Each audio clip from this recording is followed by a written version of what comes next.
we have a story, and actually they're two separate stories, but it kind of all relates to the same thing. Mark and I have two children, Emily that's 17 and Jackson that's 9. As you know, we just came through a pandemic that was pretty rough, and there were days that we couldn't go to church, and that had not been something we'd ever been through before. But we came up here one night when everybody was closed out of the church, and the church parking lot was very dark. And Jackson started making comments to me that Satan was, he could feel him saying things to him. And I just said, you just have to tune that out and listen to what God has to say to you. But fast forward later that night, Mark was at work at the time, and we got home, and Jackson kept saying, "Mom, it's louder and louder in my head. He's just telling me things to do. He's telling me things to say." And I said, "Who, Jackson?" He said, "Satan." By the time Mark got home, he was just adamant that he looked at Mark and he said, "Satan's telling me right now to tell you to shut up." And he would never say such to Mark. And it got worse and worse, and Mark and I knew we have to do something. And so we started praying over Jackson.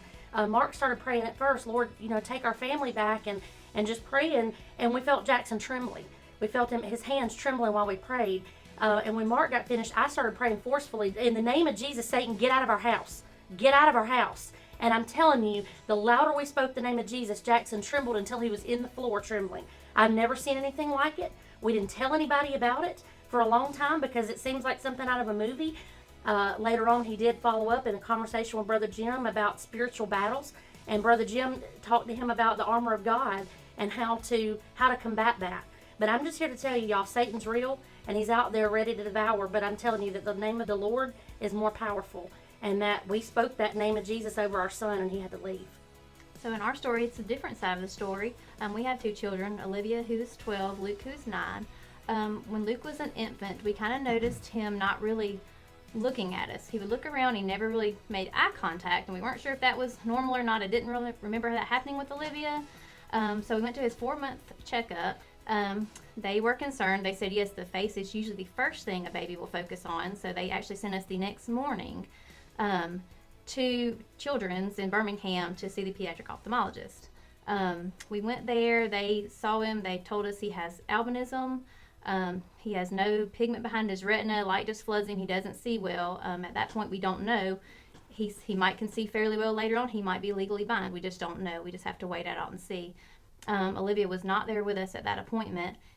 She knew nothing about it. We left that appointment. It was in the morning, and because of kind of unplanned appointment, I did end up going back to work. Paul dropped me back off at work that day, and then he was off. He went and got Olivia, and then they were going to pick me up after work. So when the doctor said albinism, I didn't know what he was talking about. I was like, I don't know what that is. He said, "Have you ever heard the term albino?" I said, "Yes." He explained to us that affects his vision.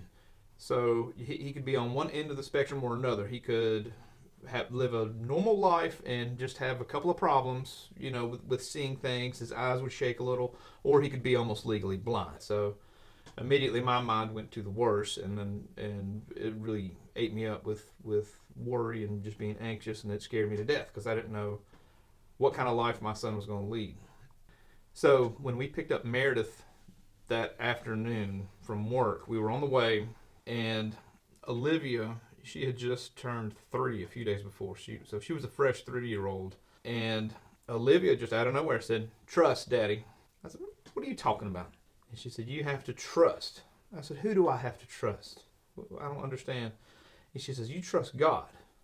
Okay. "Well, who told you this?" And she said, "The man." I said, "What man? What man told you?" She said, "The man sitting right here next to me told me to let you know to trust God." I was like, "Oh, wow, okay. Yeah, I hear you loud and clear, big guy. Gotcha." So miracles still happen. You can still hear God talk. And Luke's 9, and his vision is not as bad as we had thought it was going to be. His vision is okay. He still has some issues, but he's a normal, wild and crazy 9-year-old boy that gets into stuff, plays video games, does karate, is a master at the bow staff, and our worries are just wiped out from a few little words from Olivia given her by God. All 4 of our children are gifts from God, and we've always known that. I think these stories have given us a little glimpse into a God that is super huge and that loves them even when they're children. and that he's got big plans for their life. One thing that Brother Jim told us after Jackson's situation, when we wanted to know why Satan would bother to come to him, he said, think about him.